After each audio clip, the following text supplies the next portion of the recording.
আমাদের ইলিয়াস ভাই ঘোড়ার গাড়ি। এই যে বিলাল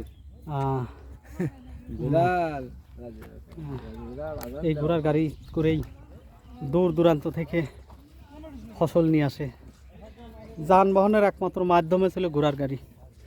ওদের আর এক ভাই ঘোড়ার গাড়ি নিয়ে আসতেছে। আসসালামু আলাইকুম ভাই। ভাইজানের ঘোড়ার গাড়ি তো না?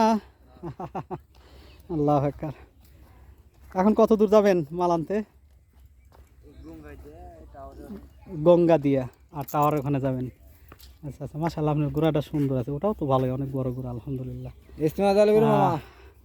জি আর ইজতেমার ডেট তো জানেন তাই না? ইজতেমা একটা চলতেছে, আর একটা যে আমাদের রবিবারে যাওয়া। প্রথম ধাপ রবিবারে শেষ হবে, আমরা আবার রবিবারেই ঢুকবো। সোম মঙ্গল বুধবারে মোনাজাত হবে তো ইনশাল্লাহ। হ্যাঁ, আসসালামু আলাইকুম রহমতুল্লাহ। জি ঘোড়ার গাড়ি দেখলাম, বেশ ঘোড়ার গাড়ি। এই যে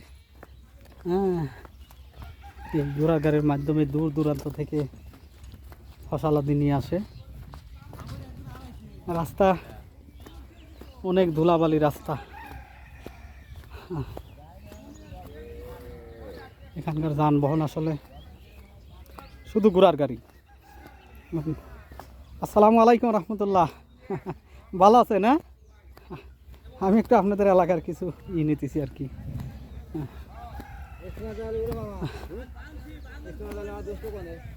এই যে একটা ঘোড়ার গাড়ি। আল্লাহু আকবার।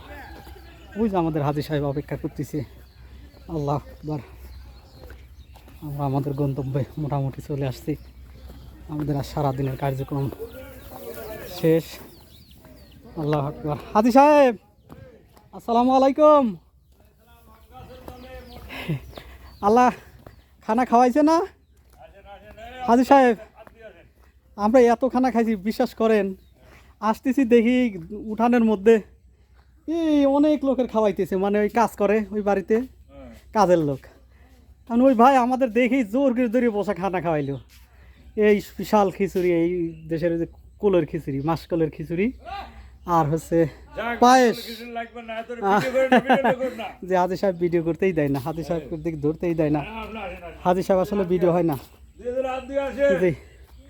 এটাই ছিল রামনগর, এটা শরীফপুর। আর ওই দিকে ওই যে আদার গ্রাম দেখা যাচ্ছে, পাগলা। ওই পাগলাতেই আমি গেছিলাম এবং আজিজ ভাই আমার সাথে ছিল।